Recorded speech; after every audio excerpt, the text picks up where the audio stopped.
The outer bands of this hurricane are already knocking down trees in the Miami area. That's where we find CGTN Sean Callebs. Sean, what is the wind like now? Well, we're actually probably in between some of the bands right now. You can see it's starting to spit a little bit of rain. It had been raining significantly earlier, and then a prolonged dry period. The winds come and go. We're not seeing very powerful sustained winds where we are here in downtown Miami, but you can tell it's picking up. And I think as much as anything, as your guest just talked about, these storms are unpredictable. State officials are obviously very worried about the safety of the 6 million people that live in the Miami area, and many have clearly listened to the words and evacuated the region. If you look around downtown Miami, it's simply like a ghost town right now. Driving around, the streets are completely empty, and that's a good thing because this is a city right at sea level, and they've been concerned about climate change, prolonged flooding for some time, and they're going to get a very close-up look in the coming hours. After being told, though, for days, Miami could get a direct hit from a very powerful Category 4 or 5 hurricane with winds as high as 250 kilometers per hour, people are relieved somewhat that it is jogged a little bit to the left. But that by no means are they out of the woods. These storms can do just about anything. And as the guest just talked about, a major concern are also tornadoes that will be spawned. It's going to happen. It's not a question of will this happen. It is going to happen.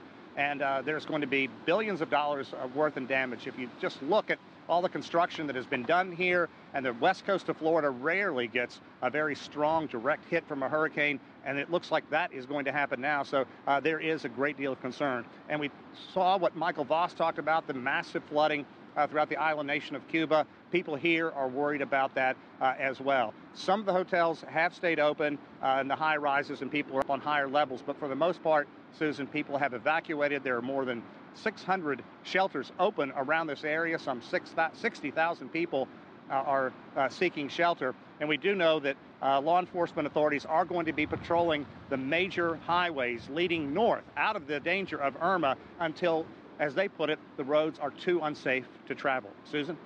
And so we understand that officials are appealing for nurses to help, Sean?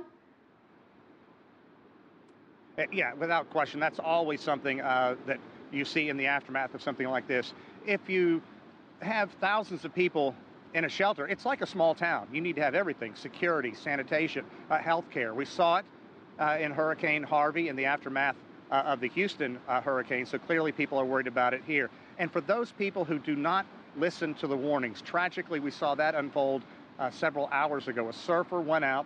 There's white caps here in the Miami River flowing through the heart of town, but out on Miami Beach where we were a couple of hours ago, somebody went out and surfed, thrown off the board, and then caught into a riptide. His body slammed into a jetty, which is a series of rocks that extend out into the ocean to break up punishing waves and cut down on erosion.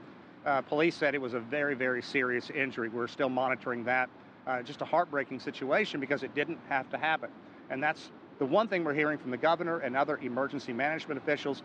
You had plenty of time to get out. There's still time to do it now, but you must make the decision quickly. And that's what we're going to be monitoring tonight as Irma prepares to do its worst on the area of South Florida. Susan? All righty, well, Sean Callebs, thank you so much. Stay safe down there in Florida.